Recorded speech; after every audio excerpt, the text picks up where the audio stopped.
Welcome to Live Action Star Wars. I'm James. I'm Ralph. And today we're talking about the fan film Troops from 1997. I couldn't believe how old this was when I saw the year that it came out. I could. Because I remember someone watching it next to me while we were in line for Phantom Menace, which means if I'm not mistaken, they had a television. Wow. They had a television there. Yeah. Or something. They were able to watch Troops. I remember someone watching Troops. I love stories like that. I can't remember who it was, but someone famously sort of has given a story about how they had an N64 plugged in at the cinema. Like they'd let them run an extension cable out of a window while they were sat in line, and they just had a little TV and an N64 like playing something or other while probably playing Mario Kart while in line. And it's like, that's great. You're just never going to get that again. I love it. So, I've never seen this before. That's wild. I couldn't believe that you've never seen this. Well, there's a reason. There's a reason why I haven't seen it. I don't like fan films. Yeah, that was what I assumed. I really don't like them. And it's not. I don't know what it is. I think I do know what it is. And I think you put this on the list. Yeah. And I think there's a reason why I'm like, okay, you could put that on the list because there's one fan film that I like, and so I'm like, I'm gonna put if I'm not gonna tell James no. This was like 2 years ago. Yeah, this was like 2 years ago or whatever it was. It was like a year. We're first building out that list, like I'm like, okay, Troops is like, it's so old, it's classic, and I'm like, okay, cool, it's on the list. Yeah, but only that one. Yeah, I have nothing against fan films. I'll talk about fan films with any fan film director that wants to come on the Data Link episode, but I've never been a fan of fan film. There's only one other one that I actually like. Hardware Wars? And that's because I saw it when I was 5 and thought it was hilarious because I was a 5-year-old. And I just living through the dark times, and there not being any Star Wars content. Like, this showed up around the time of Special Edition. It was the same year. It was this came out. This premiered at Comic-Con that year, so it had been July. So literally right at the same time. Yeah. So I was like, okay, like this isn't real Star Wars. So that was it. Yeah. For me, real Star Wars has always been like I never watched the Ewoks and Droids cartoons. I tried when they popped up on Disney Plus. They're really hard to get through. They're really hard. I might be able to. I feel like I should get through them and have time maybe once a month to watch an episode. You know. But for me, it's always been Star Wars are these 3 movies. Yeah. And then it was Star Wars is these 3 books and X-Wing, and then Ewok Adventures. Like I need to see that Lucasfilm logo. Yeah, I know what you mean. So I'm not the biggest like fan film fan either. Like, but this one has always stuck with me. It was, I think, probably the first one that I saw, and it stuck with me. And since then, like the ones that are like, we are not serious, we are a full parody. Like those ones, I can tolerate. I'm fine with. Like the Chad Vader, I've never seen one. No, I think it's Chad Vader. Something Vader, where he's like the night shift manager of a supermarket. There was a whole like short series of those. They were good fun.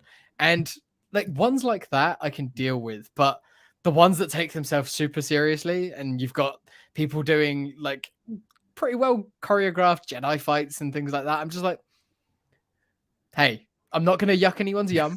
Like you guys, do you. I'm happy for you, and fair play on your costuming and the everything that you've done there. And these days, as they go forward, the effects have got better and better and better.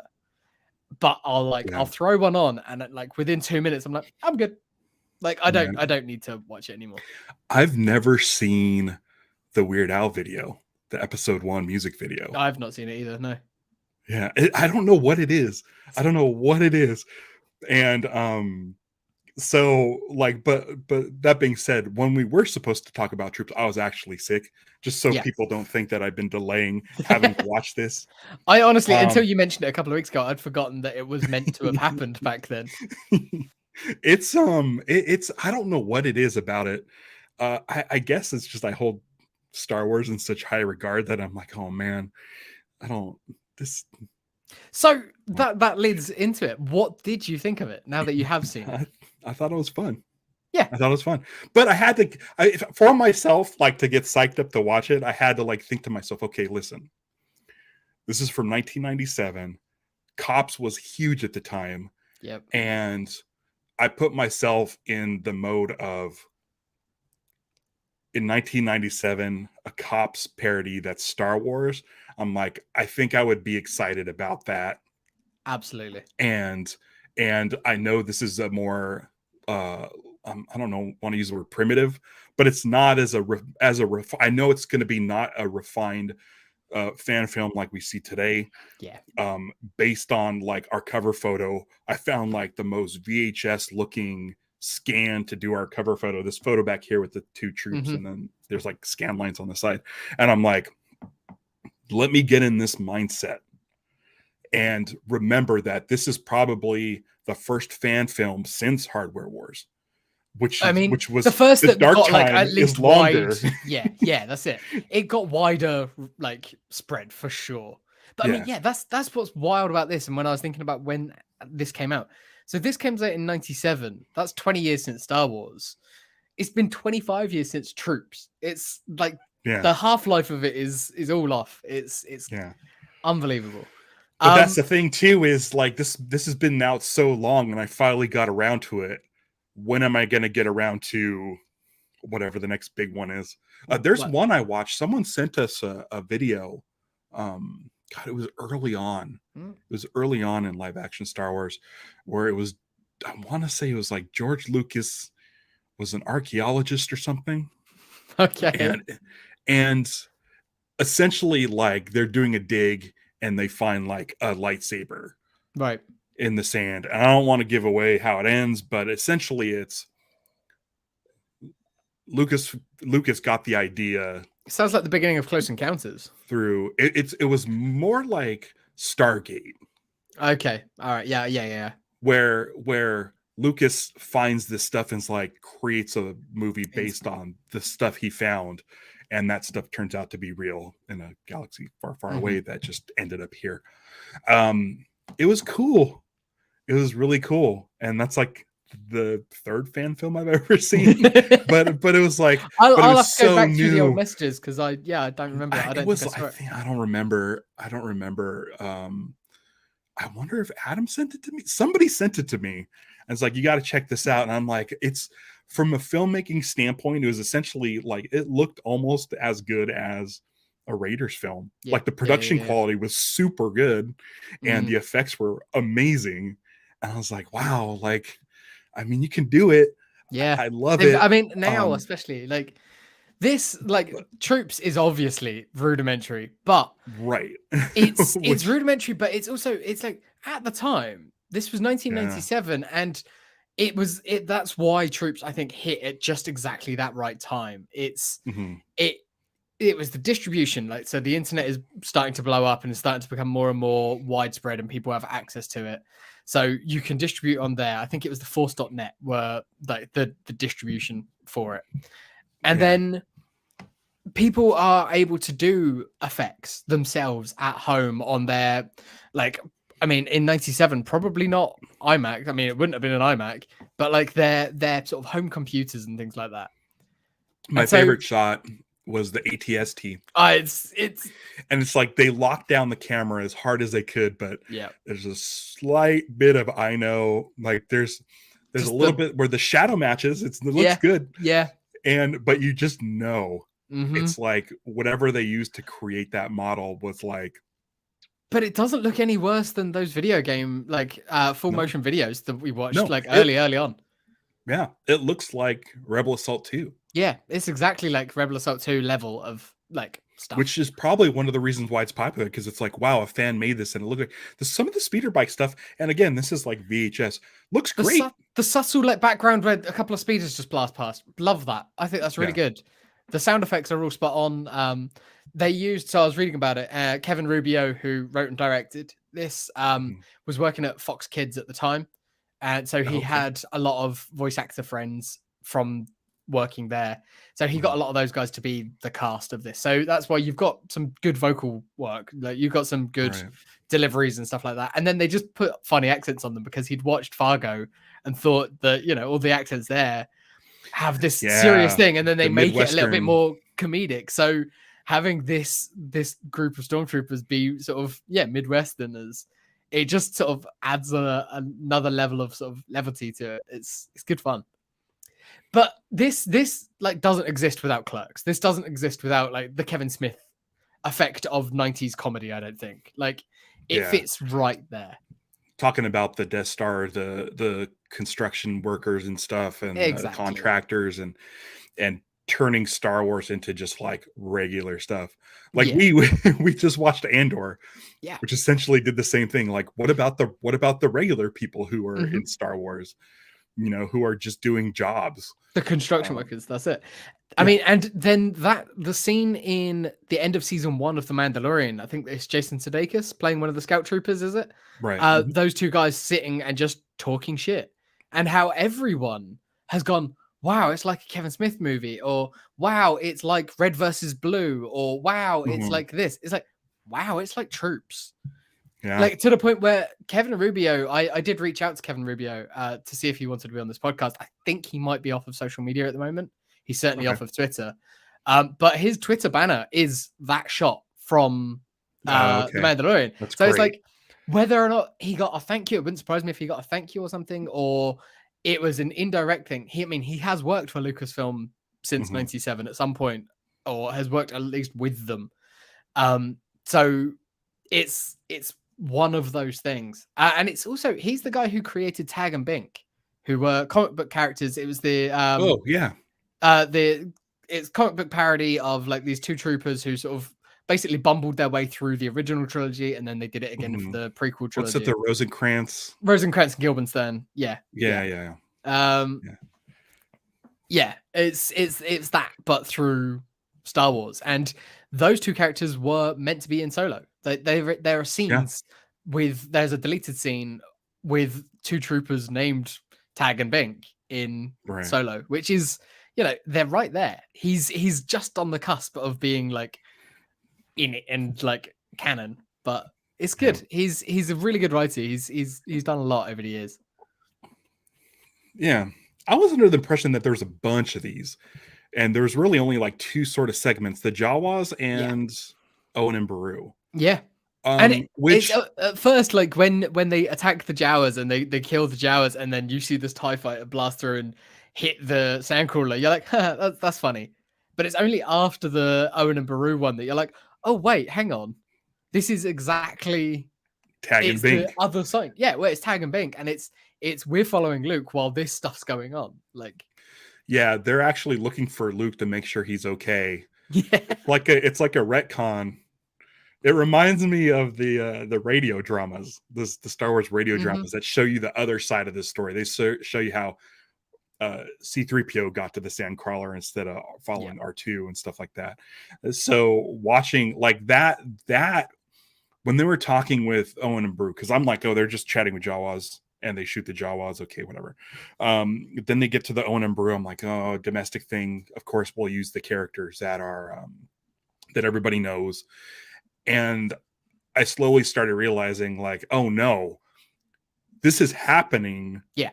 While Luke is with Obi-Wan. Currently. Yeah, that's it. Yeah. And I'm like, okay, that's kind of fun. Like the way they're treating, it's a cops parody. Yeah, it's funny. But at the same time, it could be slotted right into canon.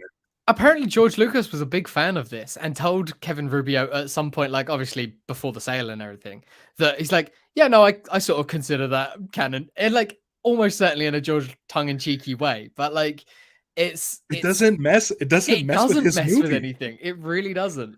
So and like the fact that they get a call to go to Mos Eisley at the end, it's like, and then they're off. We know what happens next.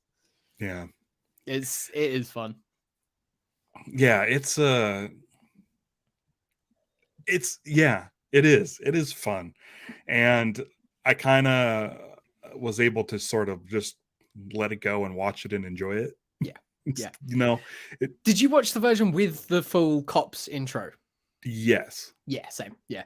So I think there's been various uploads of it over the years for copyright reasons and people getting copyright strikes against them and stuff. So yeah, like there's the version which is the one that I'd sort of seen years ago. I've not seen this in 20 years probably.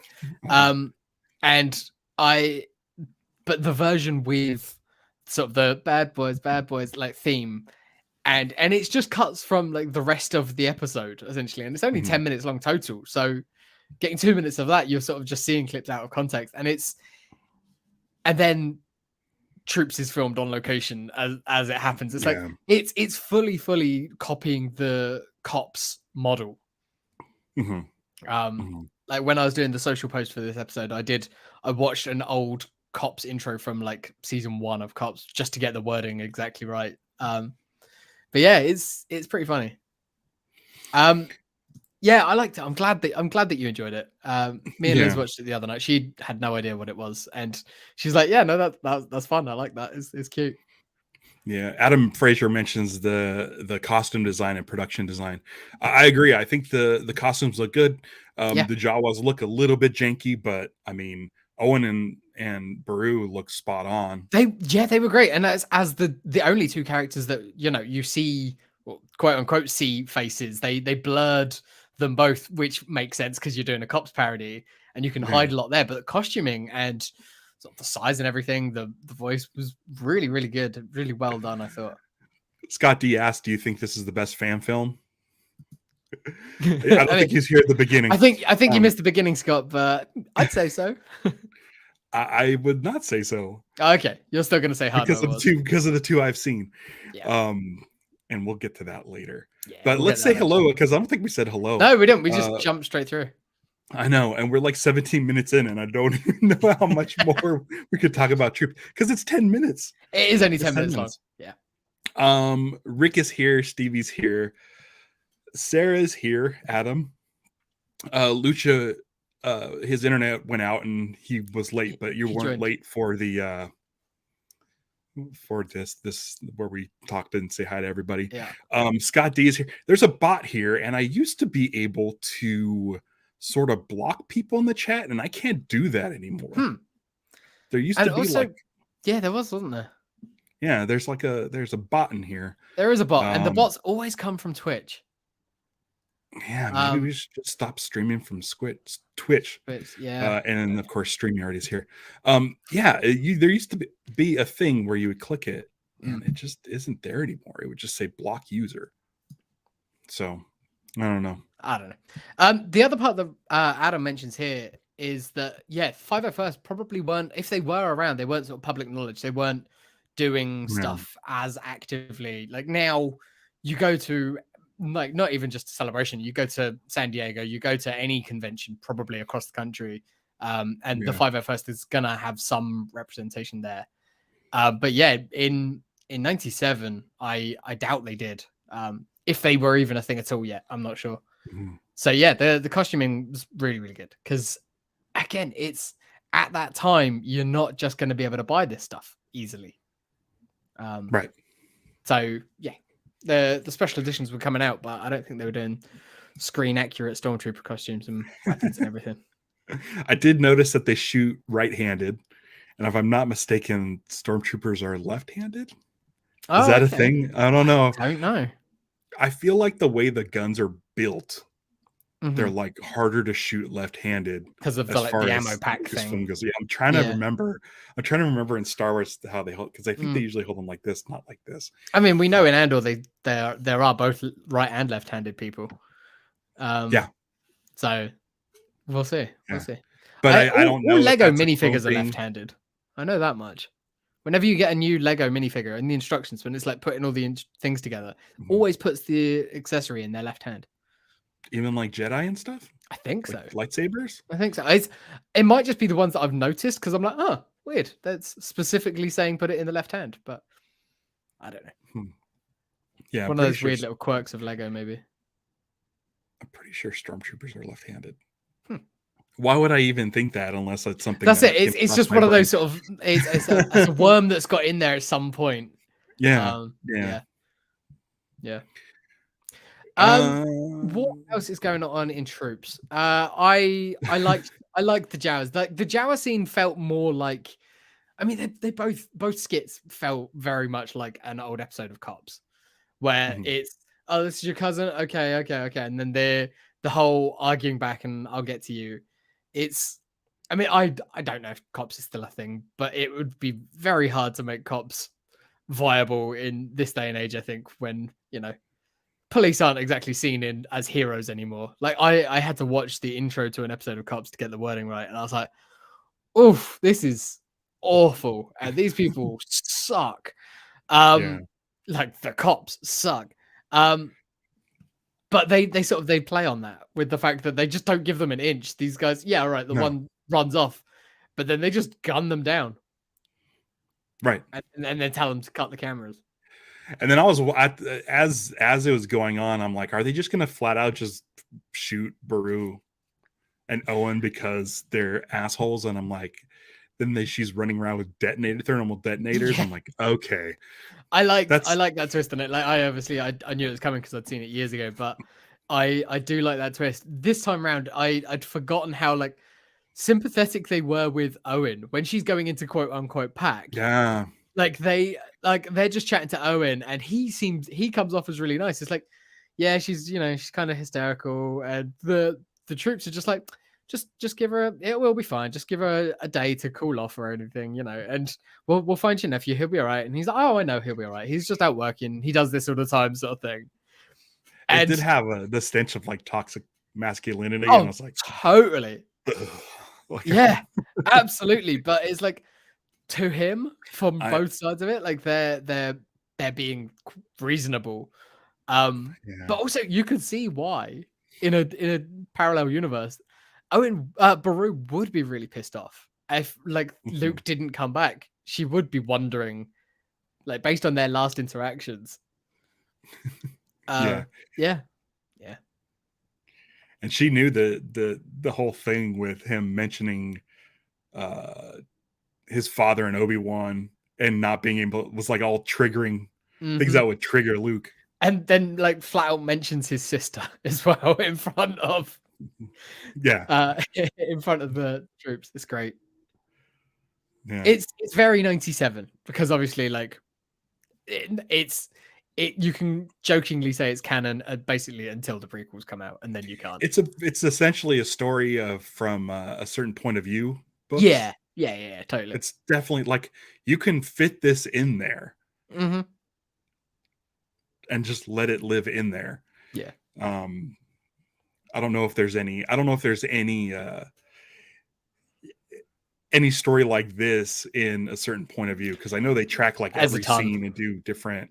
Yeah, there's a bunch. I mean, not even just in a certain point of view. In the Rogue One novelization, there's a chapter of one of the stormtroopers in Jeddah City that just gets abandoned when the Imperials pull out, when they're going to do their test fire. Like they leave a bunch of people, and then the chapter I think cuts around from like a few different people. Like that kid that we see Jin save, we cut to the mother of that kid. We cut to one of the stormtroopers, like a bunch of others, and then they're dead, like at the hands of the Empire. And it's like, wow, it's pretty dark. Didn't people think that was Rose? Like, didn't that girl have like a similar haircut or something? Oh god, I'm really glad that the Star Wars saga is over, because I was so done with those sorts of theories. They're still out there. Of course they are, but they're not as prevalent anymore. It doesn't feel like. I'm sure that they still come up with every episode. I think that's one of the things is that JJ with his mystery box kind of set everybody up for starting to theorize about stuff. Yeah. There was I think back in 99, theorizing what's going to happen in episode 2 was all based on what happened in episode 1, like what's going to happen next. Whereas JJ set up the mystery box of like, great, who's Snoke, who's Rey's parents, how did Maz get Luke's lightsaber? Like, so it's like it left this stuff to where it's like, oh, he's like making us for the next year or two. It is exactly, it's what JJ does. Like he's great at starting stories. But Yeah. So it really just opened the floodgates of how everything has to connect, or how everything. Yeah. Mm-hmm. Yeah. Yeah. It's a bit much. It's too much. It's too much. It's too much. There's too much Star Wars. And I think like we watched Tales of the Jedi last week. For those of you who listen to the audio episode, we did do an episode last week on our YouTube exclusive data link where we talked about Tales of the Jedi, and it's just like, it's just more and more connective tissue, and I'm like, I don't need all of it. I don't need, let's go somewhere else. Like even with this, like these two guys are sort of involved in the main story, but don't need to be recognized beyond that. Yeah. It's it is the sort of thing that it's what books can do well, and the books like the certain point of view books can do perfectly because they're short stories. It's 10, 20 pages and then you're done, you're out. I think it's one of those things where Pablo Hidalgo's like, it's up to you if you want it to be canon or not. Yes. Yeah. And I want to say that those certain point of view books like can work that same way. 100%. Like they like, there's like weird like anything... stories about like Dianoga, the Dianoga and stuff, and it's like Wampa, like really... there's the Wampa like has a whole family, and like that particular Wampa was only in that cave because it had sort of got separated from its family and stuff like that. It's all this stuff that it's a lot of it is so unnecessary, but it can be really fun, and it's if it ever it's heaven forbid none of Star Wars be fun. Yeah, that's it. None of it is contradicting stuff that is canon. Yeah. But it's like it's also probably never ever gonna get referenced in anything else ever again. Maybe they pull a character for a background of a comic book or something. Like that'd be the deepest it ever goes. Yeah. Lucha Johnny says episodic self-contained stories are not a bad thing. Not everything has to be tied together. Same. Yeah. That's one of the reasons why I liked Werewolf by Night. Yeah. It's because I didn't need to know. Like I'm excited for Ant-Man for some reason. I like the Ant-Man movies. They're good. But now they're getting into Kang, and you have to watch Loki to know who that character is. And I like Loki, but I don't ever want to watch Loki again. No, I'm never going back to Loki like that. I remember that scene as well with with that version of Kang was really good, but I was like, I'm not going to go back and watch it. But again, I don't think you need to. I feel like that is the way with a lot of the Marvel TV stuff. They sort of present it as this big and necessary to see. But if you didn't watch WandaVision, then I think you still could understand Doctor Strange. I guess. I don't know. It's too much Marvel. There is a lot. But with Star Wars, like there are things where I'm just like, I'm just not going to watch it. So I mean, yeah, if we weren't doing the show about it, you probably wouldn't have watched Tales of the Jedi last week. You might have got to it eventually, but I don't. I could have squashed it. I didn't even have to do it for the show. Well, no, yeah, we did it as a data link, and I could have just been like, I don't want to. Yeah, if you'd got like halfway through and like, I just don't want to finish this, then like, right, yeah, all right. If it was half-hour episodes, we would have never covered it. No, that's too much. Since they're like 10 minutes. But I mean, I guess I'm glad I watched it. Scott D says Ralphie Downer today. I'm not like I don't see it of all the things we're talking about. Like I like Troops. Yeah, like Troops. Troops was fun. Troops was a fun little 10-minute escape. Like we watched it in bed. It was like it's exactly that. I like having a small skit. It doesn't need to be big all the time. It is a nice escape, especially at the moment where everything is just like I'm really glad that like so many shows have wrapped up now. There's nothing like prestige-y that I'm having to watch on a week-to-week basis, and it's a nice breather. It's just a nice right. I feel the same, but also like if there was a new Andor this week, I'd be freaking pumped. Of course, because Andor's the best show last night. It's been on in years. Night before last, Seth Meyers during his Closer Look. So if you watch Closer Look from Monday night, he mentions Ted Cruz's voice or something being annoying to where it's like if you put a Bic style helmet on you that you would like go crazy. and showed a picture of Biggs with the torture helmet on, and then started going on this thing about Andor, how great it is. Like in the middle of this like political thing, I'm like, amazing. Guys, Andor more is of great. This. Like more of this. Like need to let people need to know. And he's like, listen, I like Star Wars, but I don't like every Star Wars thing. And he starts going off on that. It's like, but listen, Andor is great. And I was just like, oh man, like it's hard to tell people as me, like, hey, this Star Wars show is really good because I said the same thing about Book of Boba Fett. Yep. I said the same thing about Obi-Wan, like, and we enjoyed them all. Like, we enjoy stuff from all of them. But like, that's what I sort of try and tell people is that when I've been like pimping Andor out, I'll just be like, look, I know that I'm in the bag for Star Wars. I know that you're always going to take a Star Wars recommendation from me with a grain of salt, but seriously, please watch Andor and make your own opinion about it, because I think you'll find it's great. It's got nominated for something or won something. Good. Some awards already. Yeah, I saw a few of those popping up. Yeah. But I mean, give it I don't know. This is something that is worth mentioning. Jeremy Kelly remembers downloading Troops from Napster. What he thinks, and yeah, I think statute of limitations is probably over on that.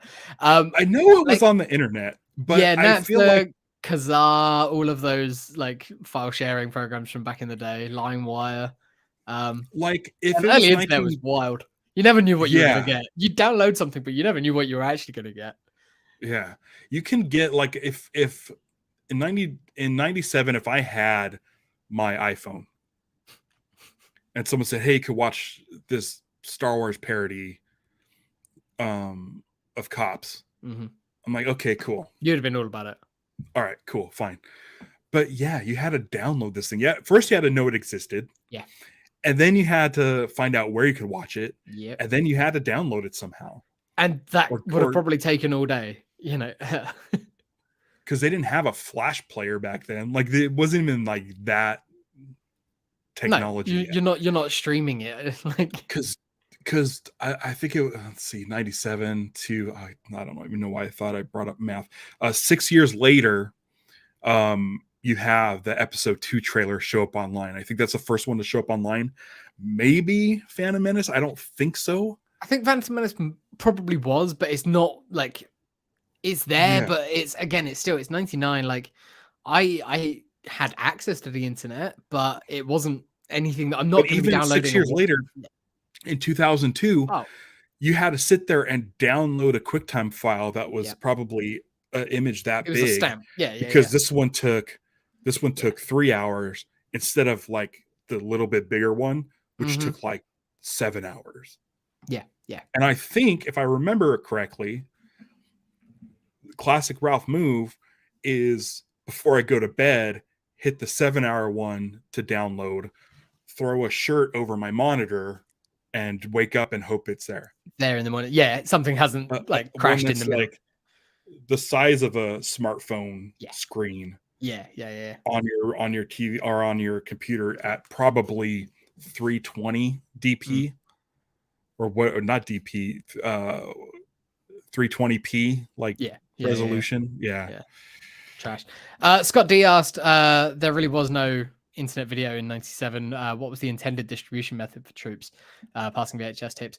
Well, there's a DVD, I think. It premiered at San Diego Comic-Con in 97. And then I've got the Wikipedia up, and it's Troops was released on a free DVD given away with the inaugural edition of Total Movie magazine, complete with a commentary track by Kevin Rubio. It was also included as a bonus feature on the 20th anniversary DVD of Cops. So it was recognized by Cops. Like Cops recognized it as a parody of their own show, and they this doesn't seem problematic. Yeah, a little bit. Like it's Jeremy Kelly says that the Phantom Menace was definitely he downloaded that from Napster, but was it before the movie came out or was it later down the road? I remember having a file of it, but I couldn't remember when exactly. Up here, I marked it. Here it is. Adam Frazier Oh yeah, that's a good documentary. Raiders: The Story of the Greatest Film Ever Made. That's the one that's about That's the George kids. Lucas Oh, in the okay. desert, right? Oh, was it?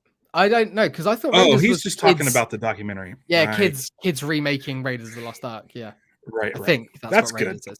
Yeah. Yeah, I've seen that. That's yeah. I've never seen the movie that they made. I've seen the documentary of them making the movie, the shot for shot remake of Raiders. But God, I wish I knew what that fan film was that I saw. I'm sure if you just look up Lucas, I don't know. Yeah, Lucas finds lightsaber in desert movie. Just vamp a little. I'm gonna find it. Okay. So all right, we're wrapping up with troops, I think, but we've got dates. I think it's March 1st for Mandalorian season 3. So we're obviously we'll be back then. That is also currently the date of Bad Batch series finishing. So whether or not they double up an episode of Bad Batch or Mando gets pushed a week or whatever it is, basically we're not going to be pushing anything too hard until we know exactly for sure that it's going to do that.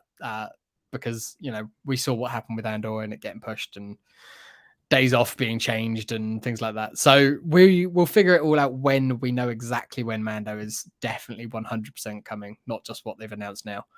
And then there was also a little bit of news that I just saw today about Ahsoka and Skeleton Crew. And I don't know, Ralph, if you saw any of that while you're looking that up. So it sounds like they've essentially going off of the back of Rebels, where Ahsoka, where Ezra, there he is. Ezra and Thrawn go off. They're sort of taken with the Purgils into hyperspace. No one knows where they're going. By the sounds of it, they're going to either a different galaxy or an uncharted part of the regular Star Wars galaxy. And Skeleton Crew's also going to be taking place there.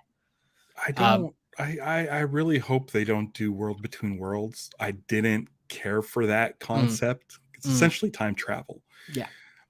I don't know how much of that they'll touch on. Obviously, there's a bit of the more to see World Between Worldsy sort of stuff, visually referenced in Andor in the antique shop. But there's I can't see them going that hard with it, especially in Ahsoka. Not at first. If they did, it'll be down the line in a few shows time sort of thing. They'll tease it out. And I'm sort of the same with the different galaxy thing. I don't want them hopping galaxies because then you've got essentially a multiverse, and I don't want to messing with that and the idea of crossovers, because then you start getting into the scary thought of Marvel crossing over into Star Wars, and I don't want that at all. No, and I don't want Indiana Jones to discover the Millennium Falcon in the jungle, despite that comic book being a cute little Star Wars Tales issue once. I'm excited about that Indy movie. That Indy trailer was great. But I have theories. Theories about that Indy. Do you want to hear Indiana Jones? Let's get there in a sec. Okay. So I'm hoping that the rest of these two shows, so Skeleton Crew and Ahsoka, are sort of an uncharted point, out in the far reaches of the galaxy. That's fine. We know that the Chiss are out there, in their own little sort of corner that no one's ever really gone and explored. Have them out there, have stuff like that, and then you can have interesting new threats, new enemies, I think the talk was there's new quote unquote magic users, and that they could be the origins of some characters that we've already seen, maybe the Night Sisters and their weird magics and stuff like that. So if there's things like that, I'm totally cool with it. I don't really want it to be a new galaxy though. No.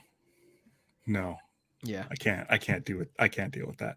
No. I'm going to pop this up since we're still talking about Star Wars. If you go to YouTube, now that they have handles, it actually has been making things easier. Yeah. If you just put their handle, it goes directly to their page. Cool. It's at Star Wars Origins Film. And it's a whole page dedicated to this one fan film that was created called Star Wars Origins. It's good. It's really well done, but it's a really done fan film. Cool. For me, it's not. Yeah. But I mean, it looks. Check that. If I remember correctly, it looks as good as anything on Disney Plus. Cool. If I remember correctly, it's been a couple of years. That's it. Been a couple of years. Yeah. It's definitely a pre-pandemic thing. Mm-hmm. Are we? So we are live action Star Wars, but I feel like if there's a Data Link episode sometime next summer, then we could do an episode on Indy. I'd be happy. It's Lucasfilm. 100%. It's a Lucasfilm property. I know, man. I've been putting this out there, and I don't know if it's going to happen, but I've as of today, the 3rd episode of Willow dropped. Mm-hmm. I love the first 2 episodes of Willow. I think it's terrific. It's definitely Disney, or John Kasdan went to Disney and said, "Hey, listen, there's other fantasy shows out there for people to watch." Mm-hmm. And I guarantee you, he definitely pitched this as a YA fantasy show. Yep. So it's definitely YA, but all the characters, you get everything you need to know about all like 10 of these characters, like in the first like 20 minutes. Awesome. Perfect. And so you're like, perfect. I know everybody. Let's all go. Mm-hmm. And it's really fun. Like there's a lot of humor. I know you haven't seen Willow. Again, watch it. You can watch it in 2 parts because it is from 1988. It's a fantasy. It's a low score. But I'm telling you, dude, like Val Kilmer is worth watching it alone. You like Warwick Davis, I'm sure. Yeah. And you like ILM and Lucas. So yeah, I think after watching the ILM documentary over the summer, like I'm definitely more inclined. And the thing with the Willow film,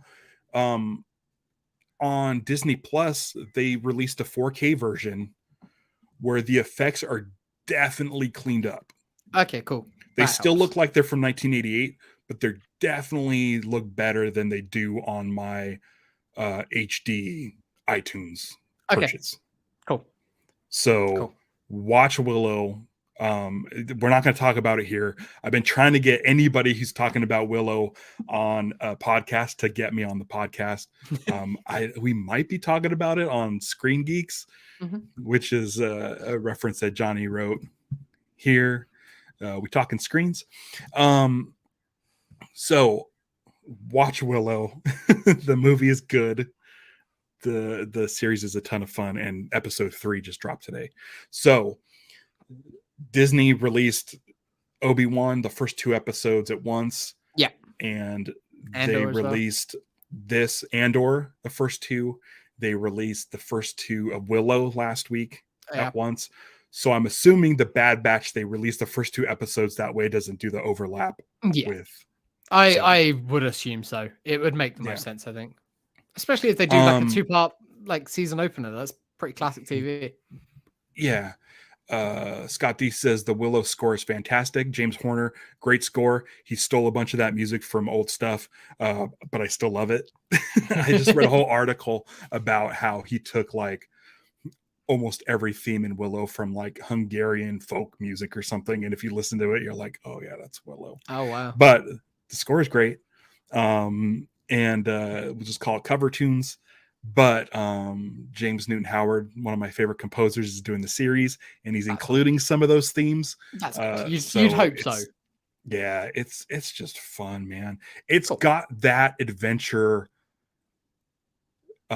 sensibility of Solo because it is John Kasdan, and John Kasdan wanted to do this series, or he wanted to do a sequel to Willow, and on the set of Solo, he met Warwick Davis and told Warwick Davis, I'm going to make a Solo sequel or a Willow sequel without even having any sort of like say in the matter. Like he was just like, I'm going to make this happen. I'm going to make it happen somehow. And he did. And it's great. That's great. And Warwick Davis is so good. Everything is so good. It's his daughter as well that's in it, right? Yeah, and she plays his daughter. That's great. You love to see that. But you gotta watch the movie. It's almost like, okay, so have you seen the Suicide Squad? No. James Gunn's? No, I haven't seen it. I still haven't seen that either. It's a good movie. It's a lot of fun. Yeah. But really, you want to get through it so you can watch Peacemaker. Yeah, that's what you've said. Phenomenal. Peacemaker, dude, is so good. Just watch Suicide Squad on your phone. It's not streaming anywhere over here. We don't have HBO Max or anything, so I'm waiting for it to pop up on Amazon because they seem to have the Warner Brothers deal over here. I think Birds of Prey is on there at the moment, so hopefully it shouldn't be too long before the Suicide Squad pops up. Yeah, because I'm not gonna pay for it. Let's put it that way. It's great. Yeah, I'll get there. And Willow, I've got a lot higher on my list. Willow has, I think I did have it. It's accessible downloaded on my phone. Yeah, you can actually watch that stuff. Yeah. It's not as good as Peacemaker, but Peacemaker's a crazy anomaly. Peacemaker's weird how it exists. It's pretty. I mean, even just from the little bits that I've seen, like it's pretty incredible that it does exist. Yeah.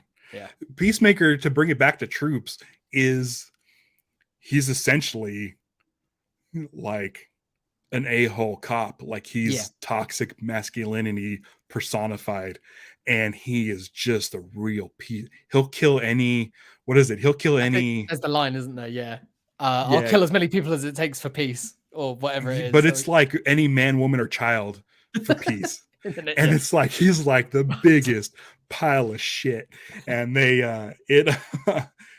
as the series progresses, he realizes that's probably not the way, not the best line of thinking. So like it's really good. Watch Peacemaker. All right. Do you want to talk a little bit about Indiana Jones? Yeah, I want to hear your theory. I'll tell you my theory. I've watched the trailer twice, I think, maybe, but yeah, so really clearly we got de-aging of Indy. We have this dial of destiny, which I'm assuming is a time travel device. Adam Fraser on his Instagram page or on his Twitter page when the trailer dropped pointed out there's some sort of classic Nazi time machine on the overhead projector that Indy's talking about at his class. Okay. So this is what I'm thinking. Indy doesn't travel through time. Indiana Jones has existed since the movies go, and he's on his timeline until I guess this ends up in the 60s. Yeah. I think Mads Mikkelsen travels the Nazi Bell. I think Mads Mikkelsen has been traveling through time. And Indiana Jones throughout his life has continued been a foil to see this guy pop up throughout time. I could see that. I could definitely see that. I think that makes a lot of sense. So yeah, I think that's what's going on. And however they frame that, whether it's like a series of flashbacks or whatever, it's I think it'd be like present day Indy, and then we'll also. But I could see Indy going through a journal and seeing that same face pop up behind everything. I hope they don't get into the arc. I hope they don't get into the previous adventures. Leave the other stuff that's happened alone. Like we know that he fought during the war. Like I mean, maybe even he was a bit too young, I think, for World War One. But like those movies, maybe not, because he's like young Indy definitely had World War One stuff. And like the first 3 movies are the 30s and stuff, so there's plenty of time, and I like that a lot. I think so we can get like classic Indy adventures with a young Harrison Ford. He looks pretty good. I mean, from those shots that we saw, it looks great, and it's scary in a way, but it's also really cool in another way, because you want Indy to be Indy, don't you? Like that's he looks so much like he did in like I don't know, Last Crusade. Yeah. So I'm hoping that it's like essentially we're going to see a lot of Indy adventures that we missed since Last Crusade through Crystal Skull, and we're going to get to see those adventures he went on then, but they all tie to this one guy who's in the whatever present this movie belongs whatever to, device that he has that's allowing them to do that, and that's what needs to be stopped. What about Phoebe Waller-Bridge doing like double duty with Star Wars and Indy now? Her and Harrison Ford being the only people that have done great. That, I think. No, I'm sure there's been. there's William Hookins. Okay, yeah, of course, yeah. Yeah. I mean, Porkins is pretty big. I mean, there's and it's Porkins, a smaller role. And there's General Veers as well, of course. Again, his indie role is bigger than his Star Wars role. And then his Game of Why Thrones isn't John role Rhys Davies in a Star Wars? Yeah, right. I have no idea. Nice to see Salah back though. I like that Salah's in this new one. Yeah. Even if it's only a small cameo. We don't know that.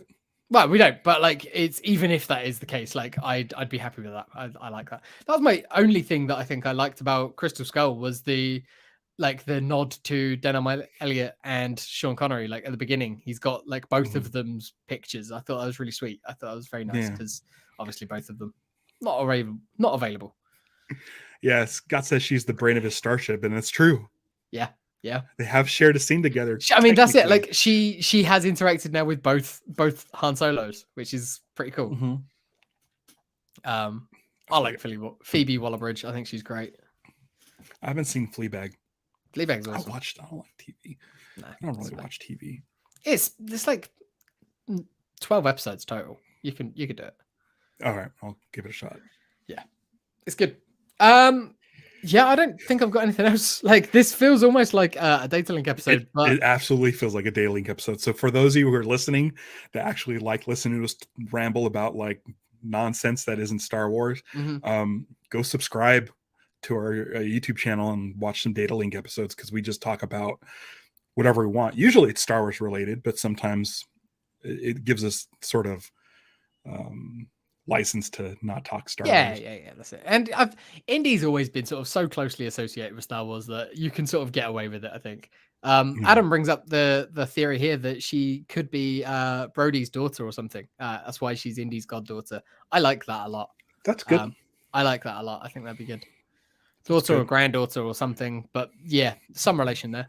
That'd be nice. I'm excited about it. I think the music in the trailer was awful. Who's doing the score? John Williams. Is he actually doing the? Yeah, he's doing the score. He didn't do the music for the trailer. No, the trailer music was awful rendition of a classic theme. Yeah. Scott D says Club Obi-Wan. Yeah, that's I guess. Yeah, it's both. And then R2 and 3PO are in. Are they in the Last Crusade? It's the Last Crusade, I think, isn't it? As they're walking through, or is it in Raiders? It's in Raiders. It's in Raiders. They're in Raiders. Yeah. But yeah, I believe John Williams said that Dial of Destiny will be his last score. Yeah. Adam just popped it up. He's retiring.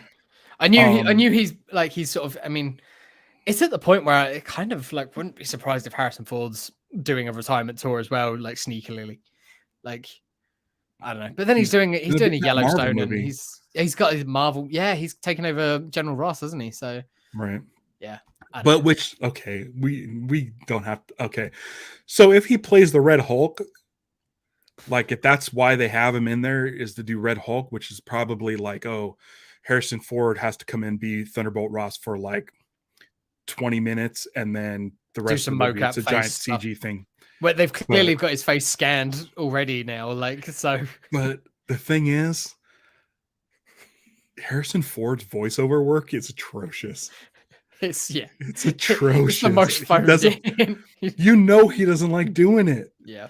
Don't make him a CG guy unless they gotta just be tossing money, please, Harrison. Just he's such a funny person because it's like you can 9 times out of 10 tell when it's this is Harrison Ford who's trying and gives a shit. This is Harrison Ford who's completely just doesn't give a fuck about any of this. He's just showing up for the paycheck. Yeah. But then sometimes he'll turn around and just really surprise you and do something that you're like, why? And it's like they caught him when he was stoned one day and he's like, fuck it, I'll have fun with this. Scott D, have we ever heard Harrison Ford ever really get mad and yell? Get off my plane, I think is. Yeah. There's some stuff in The Fugitive, but he's not bringing that nowadays. There's a shot in this Indy trailer that like I would have thought was like a Clear and Present Danger sequel, like with him running between cars and stuff like that. It looked just like the beginning of Patriot Games. Is it head replacement, do you think? Maybe. I don't know. He just seems like a guy who's doesn't want to run around and do stuff. He seems like a guy who doesn't want to do stuff. period. Right. A fair play to him. He's done it all. Okay. Yeah. I don't know what else, guys.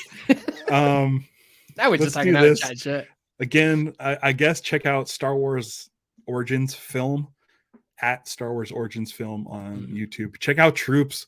If you're like me, if you're not into fan films, it's 10 minutes. It's a bit fun. 10 minutes. I really appreciated the runtime. Because like if you did this like 15-20 minutes, it probably would have overstayed its welcome. I think so. And the sort of 2 vignettes were really fun and very like, it's like, oh, it's 1997. I remember Star Wars. I remember Tatooine. I understand all the inside jokes. But like now, inside jokes. Yeah. Too much of that going around, but these guys kind of did it first.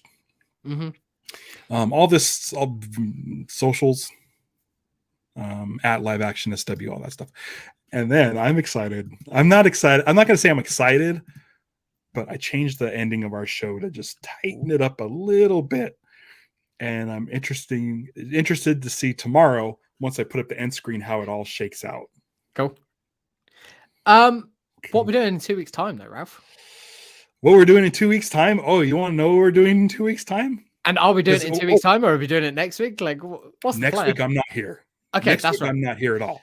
I put the call out on Twitter. If anyone wants to talk to me about the High Republic, however much you have or haven't read of it, I'm pretty much up to date. I'm reading the latest novel at the moment. Other than that, I'm up to date with all of it. If anyone wants to come on and just have a casual chat, kind of like this, about anything sort of High Republic or anything else Star Wars with me, message me on Twitter. Is the easiest way still. Just give me a shout and we'll see what we can do next week. Otherwise, there might be a week off because at the moment, don't really have anything. I can't make it. Yeah, I can't make it next week. Ralph won't be here. I can be, but if there's nothing really to talk about, I'm not just going to come on and talk. We'll just have a week off because that'd be quite nice too. And then in 2 weeks, which is pretty close to Christmas. Yeah, what's the date on that? I have no idea. But it's a 21st. Wednesday, so I don't think 21st. Yeah. That'll be our last one before Christmas. Yeah. So what we'll do is we're gonna make it nice and easy for you guys again, because we are gonna watch Hardware Wars. Oh, okay. Yeah, I've been thinking about it. There you go. And it's probably not gonna hold up. I'm gonna have to send you a link. Yeah, because there is a special edition that they did in 97. I remember it coming out. I don't really care for that version as much. Interesting. Because they made they made a DVD cover, didn't they? That is like the same. Oh, that DVD cover is great. Yeah, because it sort of fits alongside all those. The prequel DVDs. But we're gonna cover that. It'll be nice and easy. It's another like 10-minute, 15-minute thing. Great. And I have some stuff to say about it. So I think that's it. We'll see you in 2 weeks for sure on our regular live action Star Wars, and follow the possibly socials. Follow the socials for knowing what's going on. Week. And yeah, open invite if anyone wants to chat about anything in particular. Just give me a shout and we'll see what we can do. Yeah. Cool. Until then, guys, don't give it to hate. Celebrate the love. Punch it.